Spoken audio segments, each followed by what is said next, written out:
Hello friends, हमारे YouTube channel magic of chess में आपका स्वागत है। आज हम बात करते हैं जो हमने एनसीईआरटी की सीरीज चालू की है उसमें स्टैंडर्ड 7 चैप्टर नंबर 6 प्राकृतिक वनस्पति एवं वन्य जीवन के बारे में। आज हम किस पर बात करेंगे? प्राकृतिक वनस्पति एवं वन्य जीवों के बारे में हम बात करेंगे।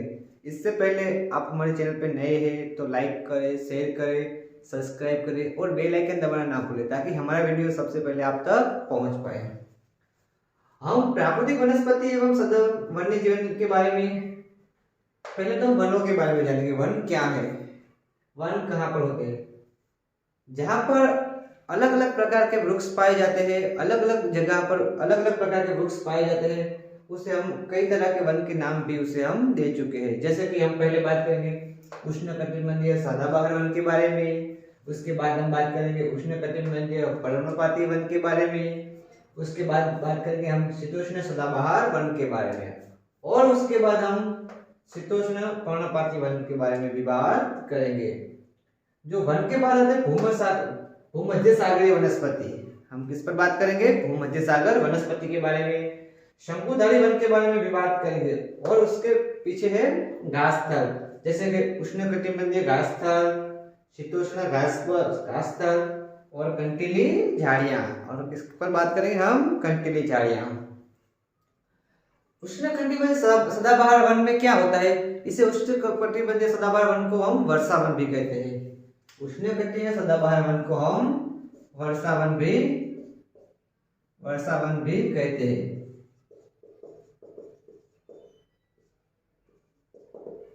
उष्णकटिबंधीय सदाबहार वन को हम वर्षा वन भी कहते हैं। इस वन में क्या होता है? इस वन की पत्तियां सारी झड़ जाती नहीं है। इस वन की पूरी पत्तियां झड़ती नहीं है। जो सदाबहार उष्णकटिबंधीय सदाबहार वन होता है, उस वृक्ष की जो वन में जो वृक्ष पाए जाते हैं उसकी पत्तियां पूरी तरह से झड़ती नहीं। जो वन यहाँ जो उष्णकटिबंधीय सदाबहार वन जो वहां प्राप्त होते हैं, वहां कभी भी वर्षा कम नहीं होती, वहां पूरी तरह से वर्षा होती है।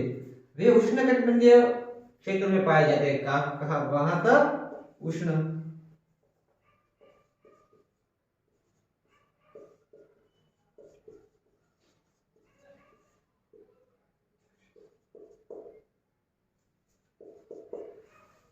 वो उष्णकटिबंधीय क्षेत्र में काफी तरह पाए जाते हैं। जो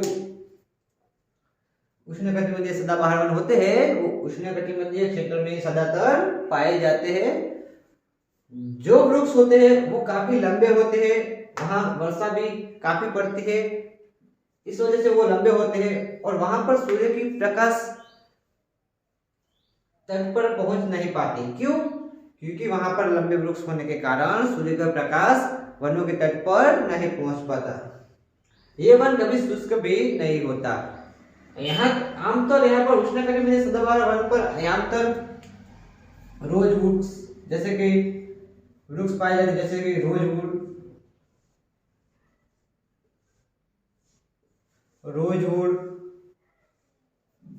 के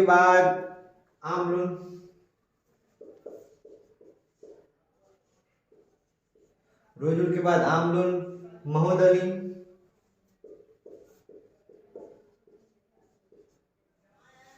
इस प्रकार के वृक्ष वहां पर पाए जाते हैं, जैसे कि रोजवुड, आमलून और महोदनी। इस प्रकार के वृक्ष कहां पर पाए जाते हैं? उष्णकटिबंधीय सदाबहार वन में पाए जाते हैं। कहां पर पाए जाते हैं? उष्णकटिबंधीय सदाबहार वन पर पाए जाते हैं। मित्रों, इस वन की इतनी बड़ी मात्रा में इतने बड़े होते हैं कि ये उष्णकटिबंधीय के उष्ण ध्रुवीय कटिबंध है ना, उसके नजदीक होते हैं। वो गरम आबोहवा जहां पर होती है ये वहां पर पाए जाते हैं, क्योंकि वहां पर जब गर्म आबोहवा होगी तब वहां वर्षा भी ज्यादा होगी, और इस उष्णकटिबंधीय सदाबहार वन में वर्षा काफी होती है। उसके बाद हम बात करते हैं उष्णकटिबंधीय पर्णपाती वन। इसके बाद हम बात करते हैं उष्णकटिबंधीय पर्णपाती वन। पहले उष्णकटिबंधीय सदाबहार वन में एनाकोंडा, विश्व का सबसे बड़ा सांप है एनाकोंडा।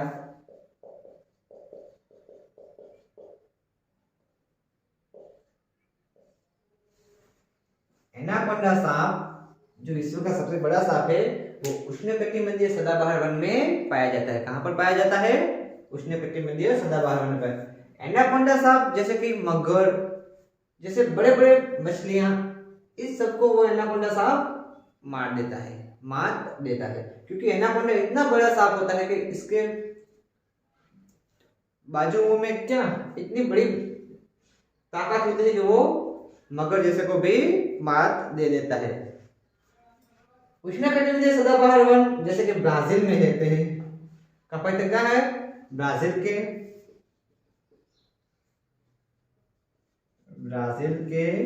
कहां पर? उष्णकटिबंधीय विस्तार में।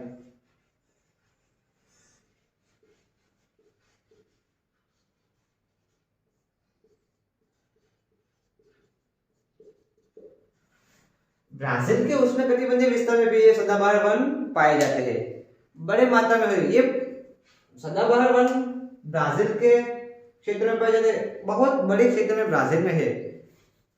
सदाबहार वन, उष्णकटिबंधीय सदाबहार वन को ब्राजील में जो पाए जाते हैं उसे पृथ्वी का फेफड़ा भी कहा जाता है। क्या कहा जाता है?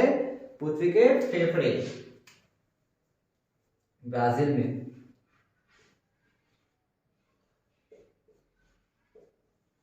पृथ्वी का फेफड़ा।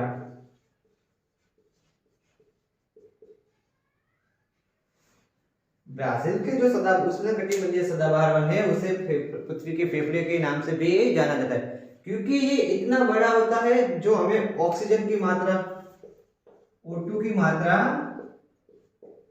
33% प्रदान करता है।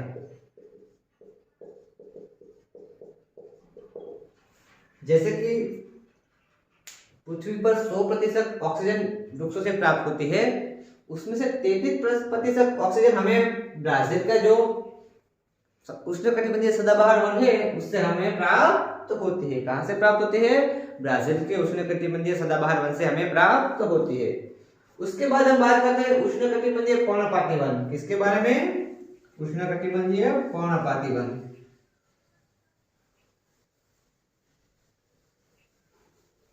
उष्णकटिबंधीय पर्णपाती वन के बारे में हम बात करेंगे। उष्णकटिबंधीय पर्णपाती वन में क्या होता है? ये मानसूनी वन होते हैं। कैसे वन होते हैं? मानसूनी वन।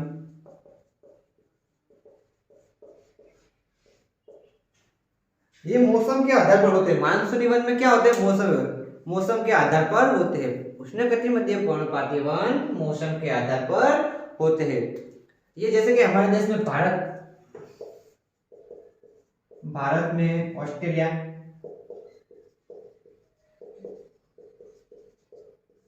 भारत में उत्तरी ऑस्ट्रेलिया, भारत एवं उत्तरी ऑस्ट्रेलिया, मध्य अमेरिका, जैसे कि मध्य अमेरिका,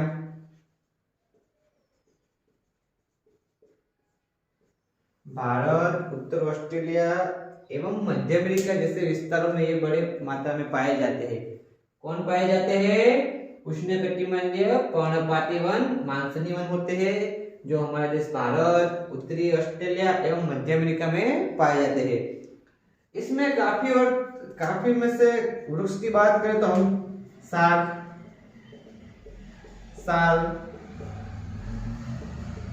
शीशम, इस प्रकार के वहां वृक्ष पाए जाते हैं। जैसे कि साग, साल, शीशम, इस तरह के वृक्ष वहां पाए जाते हैं। साग, साल, शीशम के वृक्ष होते हैं वो काफी दूर से फर्नीचर के लिए उत्तम प्रकार के होते हैं। इसके लिए उत्तम प्रकार के होते हैं, फर्नीचर के लिए उत्तम प्रकार के होते हैं। इस उष्णकटिबंधीय पर्णपाती वन में हम बात करें तो क्या?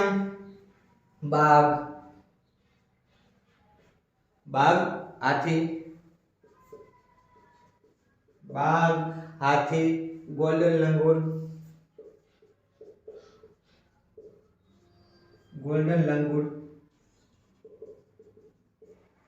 इस प्रकार के वहां पर प्राणी पाए जाते हैं। उष्णकटिबंधीय पर्णपाती वन में बाघ, हाथी, गोल्डन लंगूर, इस प्रकार के प्राणी पाए जाते हैं।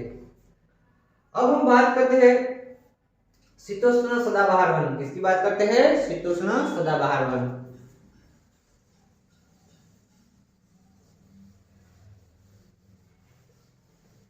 मित्रों, आप हमारे चैनल पे नए हैं तो लाइक करें, शेयर करें, सब्सक्राइब करें और बेल आइकन दबाना ना भूलें ताकि हमारा वीडियो सबसे पहले आप तक पहुंच पाए। अब हम बात करते हैं शीतोष्ण सदाबहार वन। किसकी बात करते हैं? शीतोष्ण सदाबहार वन। मित्रों, इस शीतोष्ण सदाबहार वन में क्या होता है? ये मध्य अक्षांश के प्रदेशों में पाए जाते हैं। कहां पर पाए जाते हैं? मध्य अक्षांश।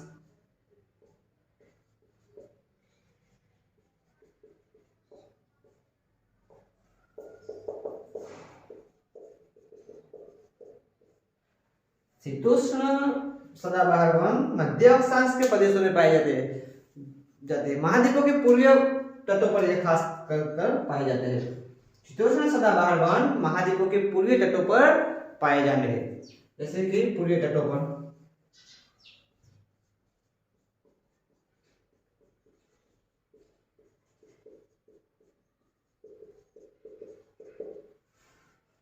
शीतोष्ण सदाबहार वन पूर्वीय तटों महाद्वीपों के पूर्वीय तटों पर पाए जाते हैं।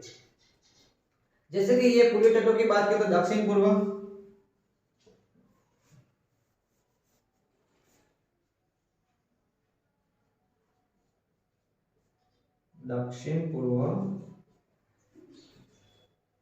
शीतोष्ण सदाबहार वन वो महाद्वीपों के पूर्वीय तटों पर पाए जाते हैं, जैसे कि दक्षिण पूर्व अमेरिका, दक्षिण पूर्व चीन, दक्षिण पूर्व ब्राजील। जैसे दक्षिण पूर्वी अमेरिका,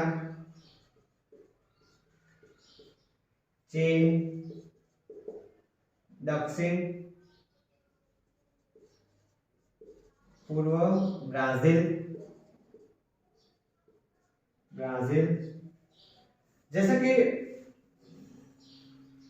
शीतोष्ण सदाबहार वन मध्य अक्षांश के प्रदेशों में पाए जाते हैं, पूर्वी तटों पर पाए जाते हैं, जैसे कि दक्षिण पूर्वी अमेरिका में, पूर्वी चीन, दक्षिण पूर्वी ब्राजील एवं इस पूर्वी किनारों पर वहां खास करके वो पाए जाते हैं। इसमें खास करके वृक्ष की बात करें तो चीड़। कौन? चीड़। शीतोष्ण सदाबहार वन में खास करके चीड़ एवं यूकेलिप्टस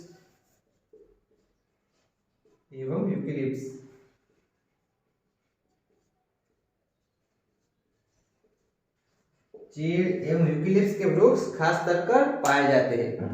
चीड़ एवं यूकेलिप्टस के वृक्ष कहां पर पाए जाते हैं? शीतोष्ण सदाबहार वन के तटीय मैदानों में पाए जाते हैं। कहां पर पाए जाते हैं? शीतोष्ण सदाबहार वन के तटीय मैदानों पर। अब हम बात करते हैं शीतोष्ण पर्णपाती वन। अब हम बात करते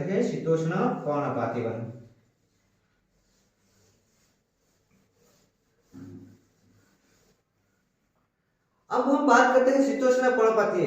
ये उच्च अक्षांश की ओर काफी ज्यादा होते हैं। ये कहां पर होते हैं? उच्च अक्षांश की ओर काफी ज्यादा होते हैं। उत्तर पूर्वी, जैसे कि उच्च अक्षांश की देखें तो उत्तर पूर्वी अमेरिका, चीन, चिली, पश्चिम यूरोप, जैसे कि उत्तरी अमेरिका,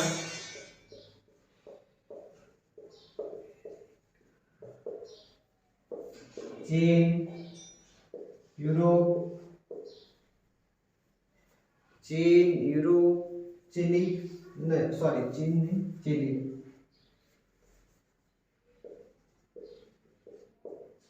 इस सब उत्तरी भागों में खास कर ये पाया जाता है।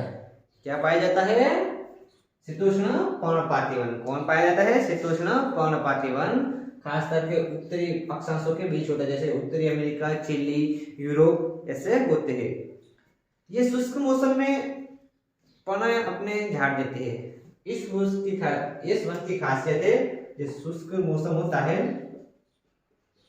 शुष्क मौसम में पत्तियां झाड़ देते हैं। ये अपनी पत्तियां शुष्क मौसम में झाड़ देते हैं। क्या करते हैं? झाड़ देते हैं। उस पर्णपाती वन होते हैं, वो अपनी पत्तियां शुष्क मौसम में झाड़ देते हैं। इसमें बाघ, बीच एवं पक्षी, उसमें पक्षी की बात करें तो बाघ, बाज, 20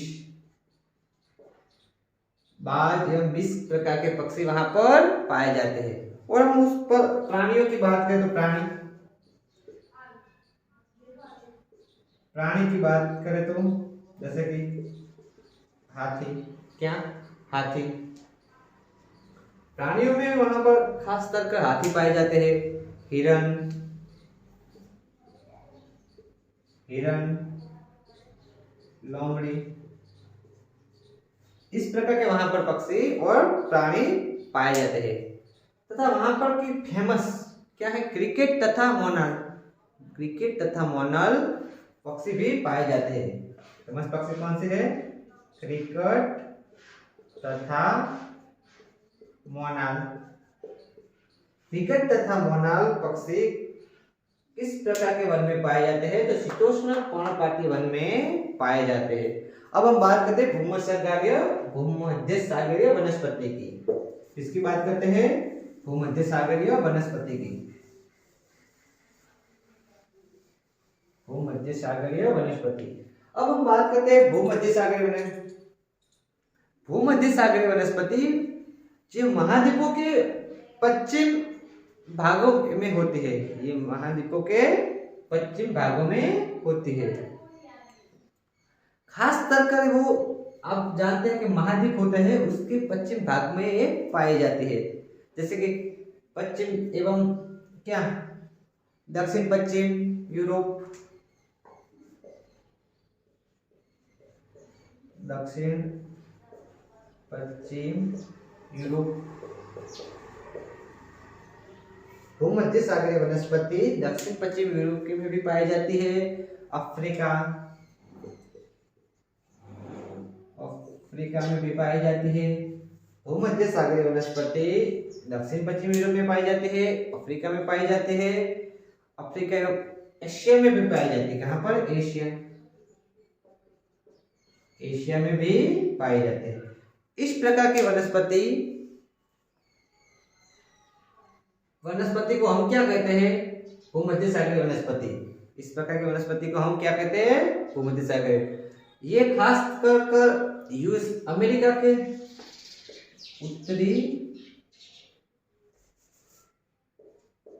उत्तरी अमेरिका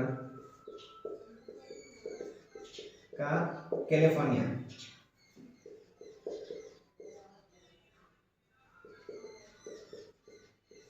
ये उत्तरी अमेरिका के कैलिफोर्निया में खास कर पाई जाती है। दक्षिण अफ्रीका में भी पाई जाती है। कहां पर,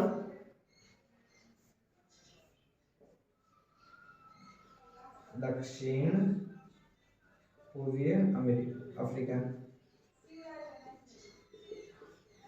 ये दक्षिण पूर्वी अफ्रीका में भी पाई जाती है। खास कर ये कहां पर पाई जाती है, जैसे कि कैलिफोर्निया, अमेरिका के कैलिफोर्निया में भूमध्य सागरीय वनस्पति खास कर पाई जाती है। ये हमको ग्लोब की मदद से भी जानने को मिलेगा। हम देखेंगे हमारे यहाँ पर कैसी वनस्पति पाई जाती है मित्रों, कैसी वनस्पति नहीं पाई जाती, उसका भी हम अवलोकन कर सकते हैं। अब हम बात करते हैं शंकुधारी वन की। किसकी बात करते हैं, शंकुधारी वन की।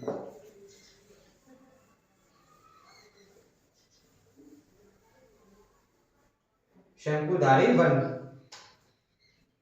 अब हम बात करते हैं शंकुधारी वन जो खास कर सब जगह पाया जाता है। जैसे कि भूमध्य सागर में हम प्रदेश में बात करते थे, जो भूमध्य सागरीय वनस्पति होती है वो फलों की कृषि के लिए काफी अच्छी माहिती वहां पर होती है।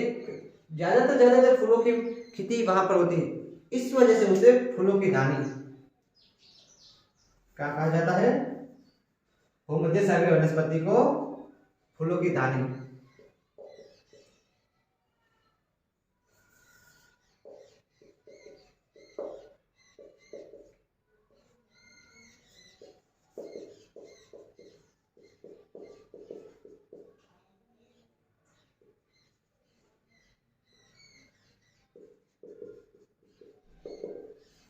भूमध्य सागरीय वनस्पति खासकर भूमध्य सागर के बीचों बीच जो उस तरफ होती है उसके लिए फूलों की धानी और विश्व के फूलों की धानी।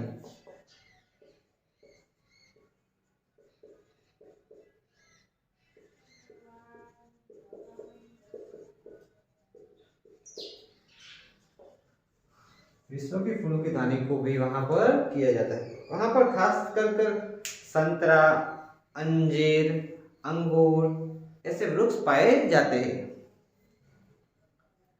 भूमध्य सागरीय वनस्पति में खास कर फूलों की खेती ज्यादा होती है। किसकी खेती ज्यादा होती है? फूलों की।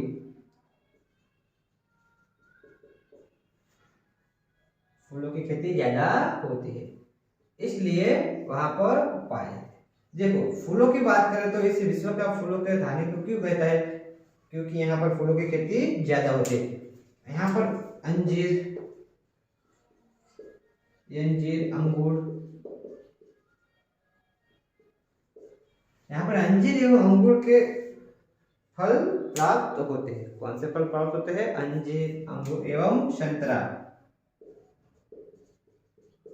इस प्रकार के यहाँ पर फल पाए जाते हैं। अब हम बात करते हैं शंकुधारी वन की। किसकी बात करते हैं? शंकुधारी वन की। ये उत्तरी अक्षांशों पर होता है। शंकुधारी वन कहाँ पे पाए जाते हैं? उत्तरी अक्षांशों पर पाए जाते हैं। उत्तरी अक्षांशों पर पाए जाने पर उसे टेंगा, उससे टेंगा भी कहते हैं। क्या कहते हैं? टेंगा।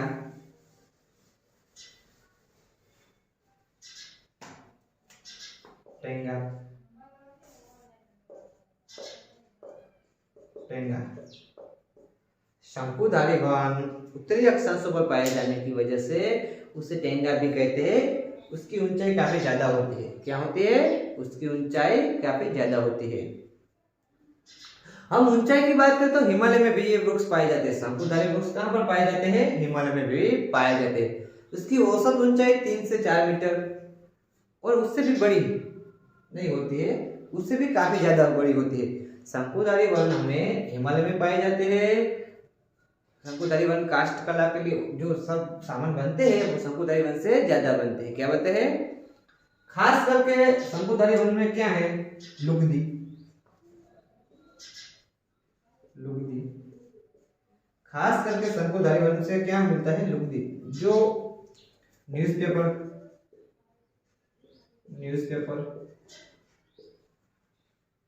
न्यूज़पेपर बनाने के लिए शंकुधारी वन की जो लुगदी होती है वो खास करके काम आती है। माचिस की डिब्बी, माचिस की डिब्बी, माचिस की डिब्बी या पैकिंग का डब्बा।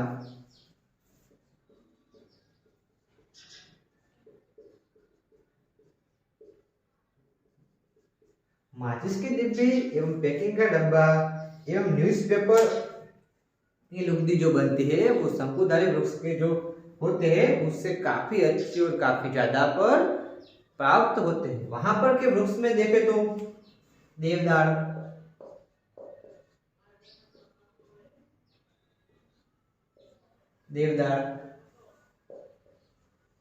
खास करके वहां पर क्या वृक्ष पाए जाते हैं? देवदार वृक्ष पाए जाते हैं। कैसे वृक्ष? देवदार, चीड़,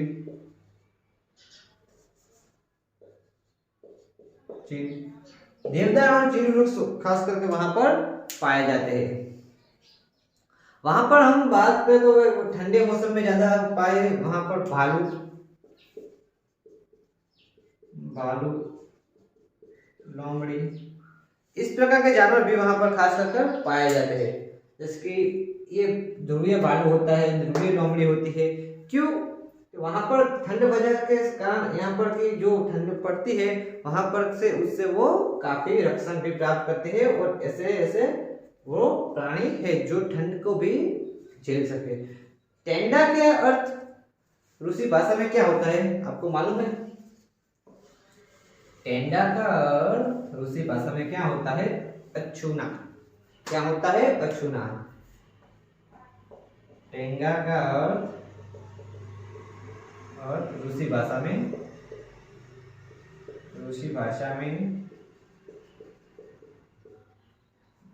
न छूना એટલે शुद्ध एवं अछूना। क्या? अछूना, शुद्ध एवं अछूना होता है। वो काफी टेंगा होता है। वो उस प्रकार के प्राणी को हम शुद्ध एवं अछूना भी कहे जाते हैं। टेंगा का अर्थ क्या होता है? अछूना होता है। अब हम बात करते हैं घास स्थल की। किसकी बात करते हैं? घास स्थल। घास स्थल में पहले उष्णकटिबंधीय घास स्थल देखेंगे। क्या देखेंगे हम? उष्णकटिबंधीय घास स्थल देखेंगे। मित्रों, उष्णकटिबंधीय घास स्थल भूमध्य रेखा की तरफ दोनों तरफ होते हैं। उष्णकटिबंधीय घास स्थल भूमध्य के दोनों तरफ होते हैं। उष्णकटिबंधीय घास स्थल भूमध्य रेखा के दोनों तरफ उठते हैं। ये घास 3 या 4 मीटर से ऊंची होती है। ये घास कितनी ऊंची होती है? 3 से 4 मीटर। उष्णकटिबंधीय घास स्थल होता है वो 3 से 4 मीटर की ऊंचाई पर होता है। उष्णकटिबंधीय घास स्थल अफ्रीका का सवाना घास स्थल उसका काफी बढ़िया उदाहरण है।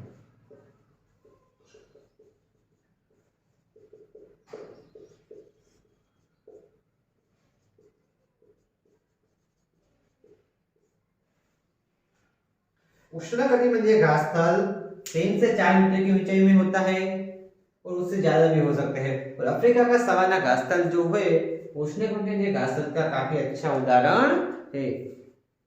ब्राजील के कंपास घास स्थल। उष्णकटिबंधीय अफ्रीका एवं ब्राजील के कंपास। ब्राजील के कंपास भी इस घास स्थल का काफी अच्छा उदाहरण है। अफ्रीका का सवाना घास स्थल एवं ब्राजील का जो कंपास घास स्थल है उसका अच्छा उदाहरण है। इसमें क्या होते हैं? हाथी। प्राणियों की बात करें तो हाथी काफी बड़ी मात्रा में पृथ्वी पर हम पाए जाते हैं। हम जहां भी देखते हैं वहां हमें हाथी तो प्राप्त होते हैं। जो घास स्थल होते हैं वहां पर हाथी भी होते हैं, जिराफ, हिरण, जैसे कि जिराफ, हिरण, ये सब भी वहां पर पाए जाते हैं। हाथी, हिरण, जिराफ, ये सब भी वहां पर पाए जाते हैं। अब हम बात करते हैं शीतोष्ण घास स्थल की। किसकी बात करते हैं? शीतोष्ण घास स्थल की।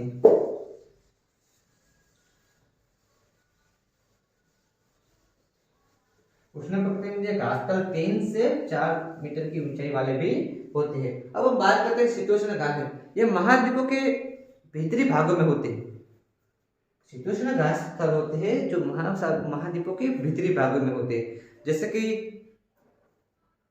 महाद्वीपों के भीतरी भागों में पूरा महाद्वीप होता है, उसके बीच में ये घास स्थल पाए जाते हैं। ये छोटी एवं पौष्टिक घास होती है। छोटी एवं पौष्टिक घास होती है। छोटी एवं पौष्टिक।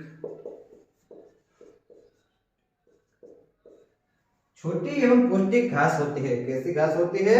शीतोष्ण घास स्थल में जो घास पाए जाते हैं वे छोटी एवं पौष्टिक घास होते हैं। कैसे?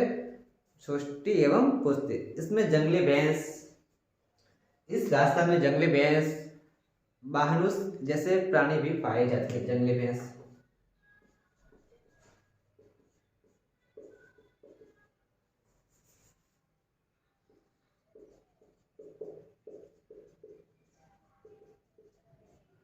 जंगली भैंस एवं बाहनु जैसे प्राणी भी पाए जाते हैं। कहां पर पाए जाते हैं? शीतोष्ण घास स्थल में पाए जाते हैं। शीतोष्ण घास स्थल महाद्वीपों के बीच में पाए जाते हैं।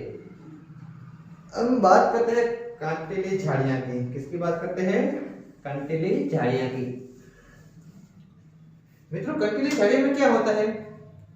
ये शुष्क प्रदेश में होते हैं। कहां पर होते हैं? शुष्क प्रदेश में।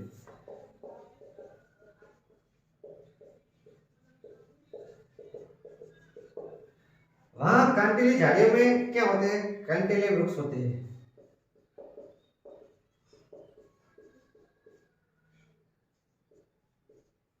कंटीले वृक्ष होते हैं और वहां पर खास करके बोर,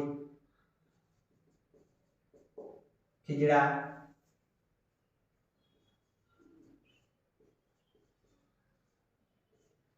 इस प्रकार के कंटीले वृक्ष वहां पर पाए जाते हैं। जैसे कि उष्णकटिबंधीय रेगिस्तान में जो कंटीली झाड़ियां होती है जो रेगिस्तान में पाई जाती है। कहाँ पर? रेगिस्तान। कैसा रेगिस्तान? उष्णकटिबंधीय।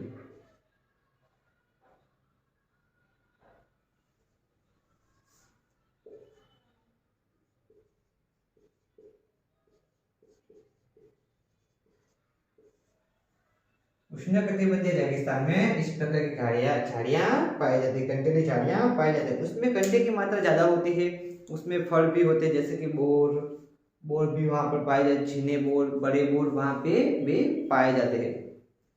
जैसे कि जो उष्णकटिबंधीय रेगिस्तान में पाए जाते हैं, कंटीली झाड़ियां कहाँ पर पाई जाती है? उष्णकटिबंधीय रेगिस्तान में। हमारे भारत में उष्ण कटिबंधीय रेगिस्तान का नाम क्या है? हमारे भारत में एक ऐसा रेगिस्तान है जो उष्णकटिबंधीय रेगिस्तान को भी कहलाता है। उसका नाम क्या है? आप बता सकते हैं उसका नाम क्या है? उसका नाम है थार। थार का रेगिस्तान।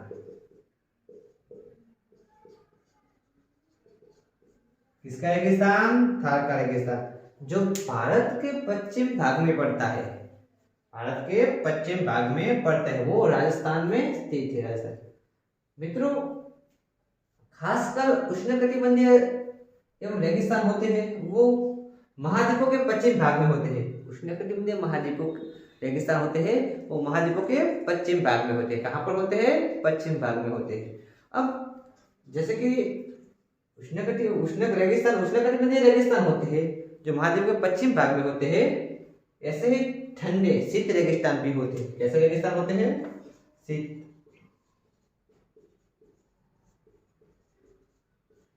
शीत रेगिस्तान में टुंडा, क्या? टुंडा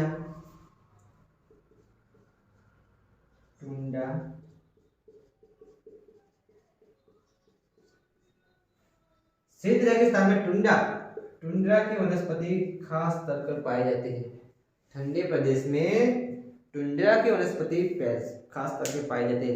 ऐसे ठंडे वन जैसे कि यूरोप, उत्तरी अमेरिका, एशिया, इस सब में वो पाए जाते हैं। यूरोप, उत्तरी अमेरिका, एशिया, इस सब जगह पर भी ये ठंडे प्रकार के वन पाए जाते हैं। इस प्रकार के वन में हमें क्या देखने को मिलता है? जैसे कि बेल, ध्रुवीय भालू, ऐसे ठंडे ठंडे प्रदेशों में रहने वाले प्राणी वहां पर मिलते हैं। और वहां पर जो प्राणी मिलते हैं उसकी चमड़ी काफी जल्दी होती है। क्यों? कि वहां पर ठंड ज्यादा पड़ती है। ठंड ज्यादा गिरने से कारण वहां के जो प्राणी होते हैं उसकी चमड़ी काफी जाली होने की वजह से वो ठंड को झेल सके। जैसे कि कस्तूरी बेल, ध्रुवीय भालू, इस प्रकार के वहां पर पाए जाते हैं। कौन पाए जाते हैं? प्राणी पाए जाते हैं। मित्रों, ये हमने देखा पहले उष्णकटिबंधीय सदाबहार वन, उष्णकटिबंधीय पर्णपाती वन, शीतोष्ण सदाबहार वन, शीतोष्ण पर्णपाती वन, भूमध्य सागरीय वनस्पति, शंकुधारी वन, घासस्थल। जैसे कि घासस्थल की हम बात करें तो 3 प्रकार के घासस्थल देखे, जैसे कि उष्णकटिबंधीय घासस्थल, शीतोष्ण घासस्थल एवं कंटीली झाड़ियां, ये सब हमने देखा है। इसके बाद वहां का चैप्टर प्राकृतिक वनस्पति एवं वन्य जीवन, क्या नाम था? प्राकृतिक वनस्पति एवं वन्य जीवन, यहाँ पर हमारा खत्म होता है। हमारे चैनल पे आप नए हैं मित्रों तो लाइक करें, शेयर करें, सब्सक्राइब करें और बेल आइकन दबाना ना भूलें, ताकि हमारा वीडियो सबसे पहले आप तक पहुंच सके। Thank you.